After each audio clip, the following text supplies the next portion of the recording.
Good morning, everybody. We're back looking at the AFC North, which many believe to be the best division in football. Remains to be seen, but I can't argue with it. You got Baltimore, which we already talked about, Cincinnati, Cleveland, and Pittsburgh. These four teams can all play some football, and they're all capable of winning this division. They really are. I know you're not going to look at Pittsburgh and say, well, with what they have at quarterback and Pickens and all that.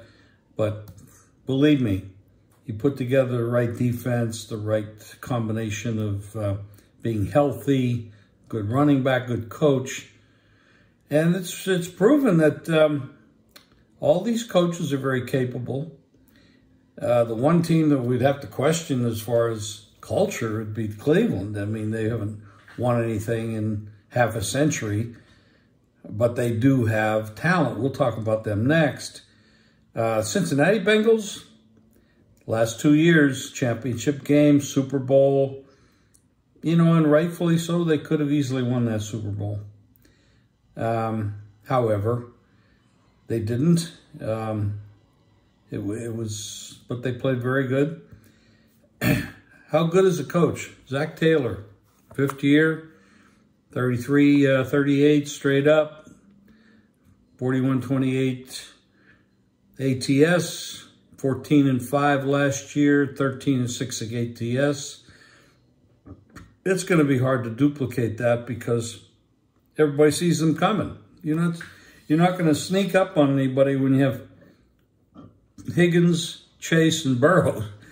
And when I mention those three, you got to really think about this. They're all on the low end of the pay scale at this moment, but next year, Cincinnati's going to have to come out of pocket and pay these guys, and that's going to be tough because the money's not going to be there to spread it around to other players. So this is really a do-or-die season for this club.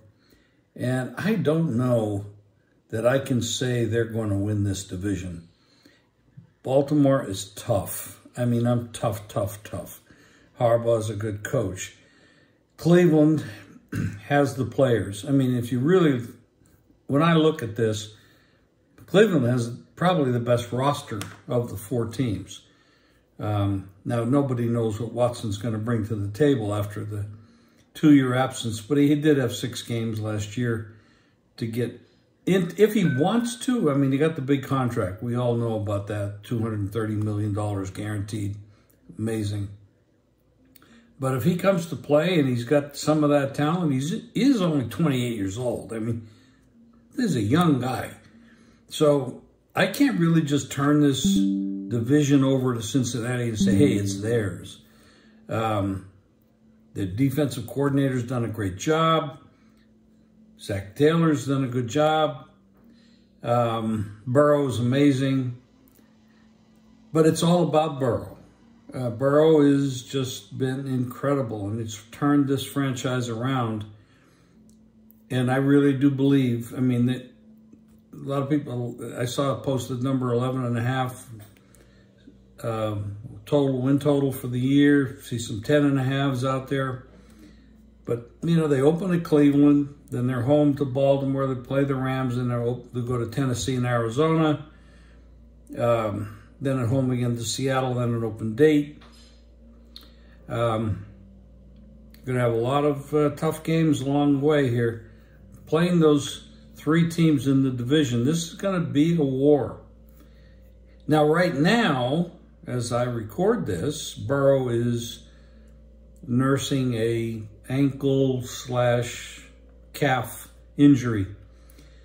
But getting off to a slow start for this team is not unheard of, and they can get rolling.